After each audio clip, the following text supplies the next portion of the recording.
Hello everyone and welcome. My name is Paul Sowerbutts. I'm a solicitor from Landlord Action. And I'm Sonia Rai, and I'm a barrister from Five Paper. This is a podcast on what to do if you want to sell your rental property. So Paul, previously, if a landlord wanted to sell their property, they would normally issue a Section 21 notice.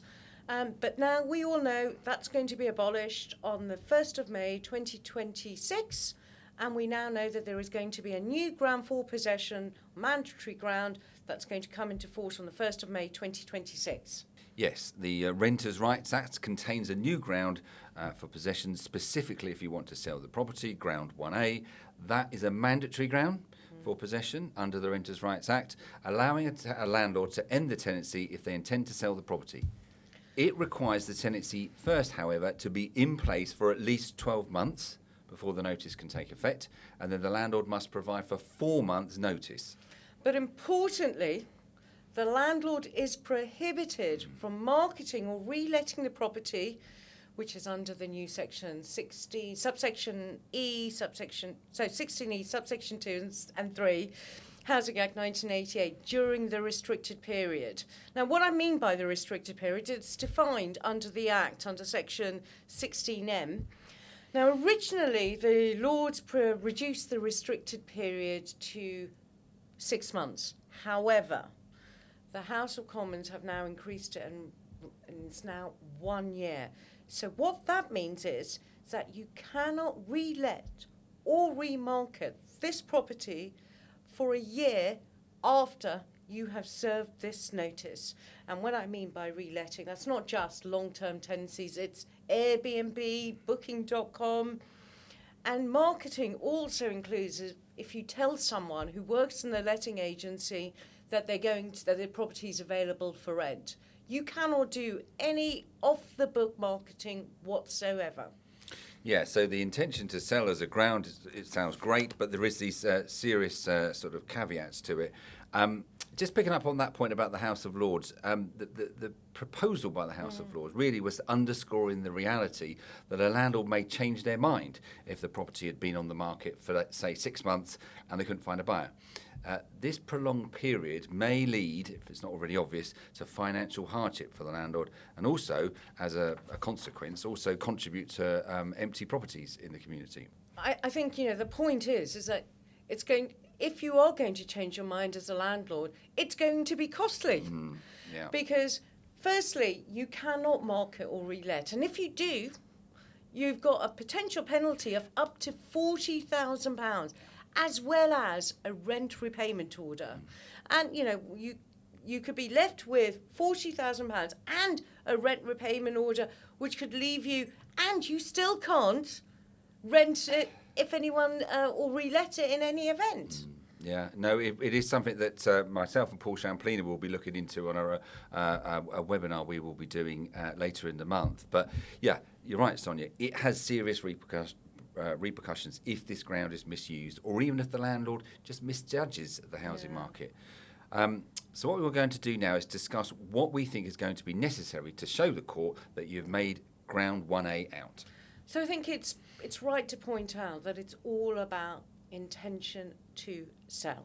Yeah, so the landlord doesn't need to have it on the market for sale to prove that. But the landlord will need to provide some evidence, and that evidence, I think, should be by way of a witness statement by both the landlord and probably any other agent or any other persons who he thinks can justify the intention to sell. Yeah, and when it comes to witness statements, that's something that Landlord Action we can do. Very happy to assist you on that. But I think in the end, whoever drafts that statement, what you're doing to show that there's an intention to sell, you've got to show that it's a real and imminent intention. Yes, I mean, that's right. Courts are going to be very keen and open to the fact that they do not want this ground for possession to be abused. So it's not a means to obtain possession because there have been problems between the landlord and tenant. So they are going to ensure that this ground is made out, that there is a real and imminent intention to sell.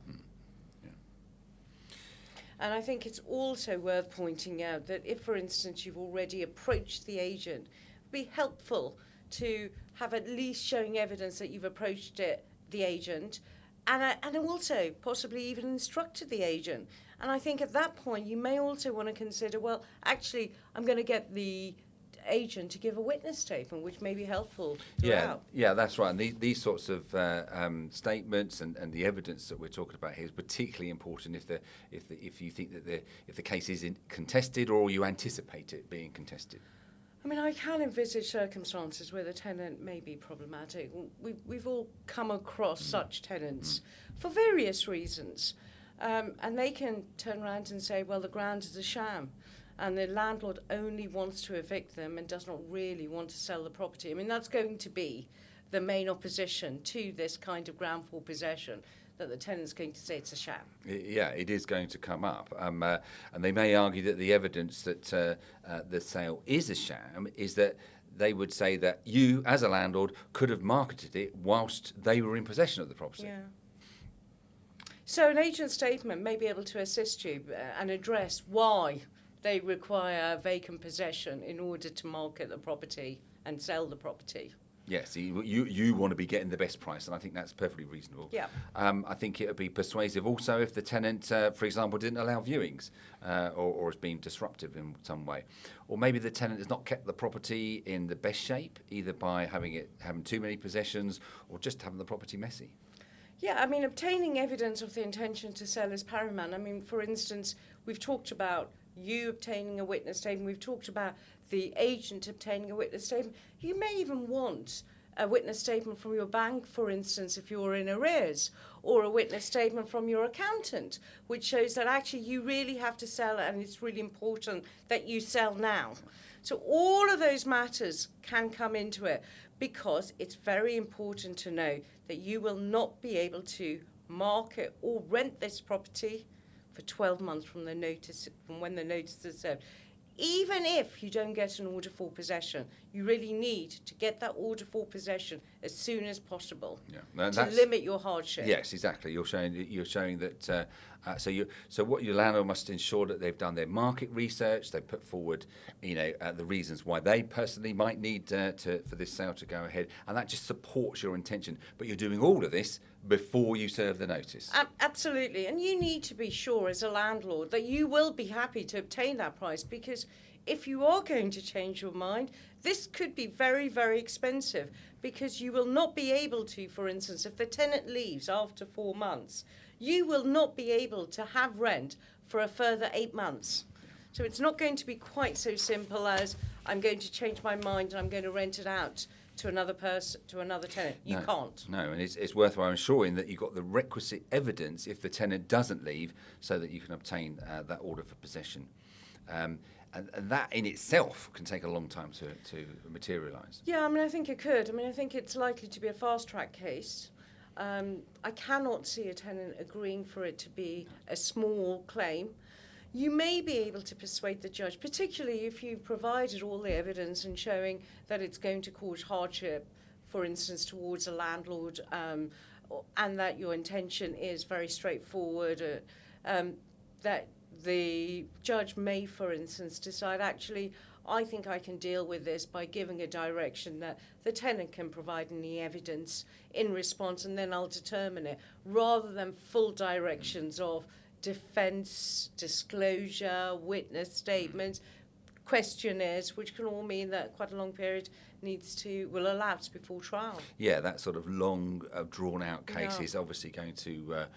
but, guiding at Landlord Action, we can guide you through that process and try and get you through that sort of initial process, so that the order is made at an earlier stage as possible.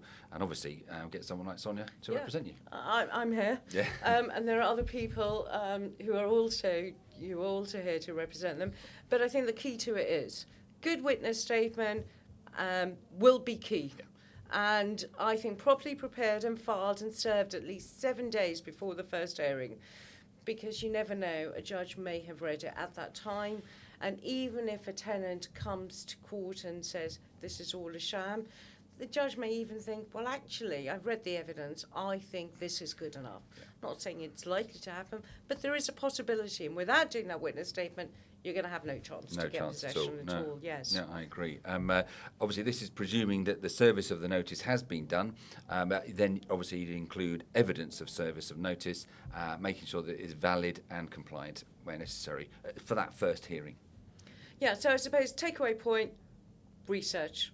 Research your position, research that you want to sell, and ensure that you have the evidence as soon as possible showing that you have that intention to sell.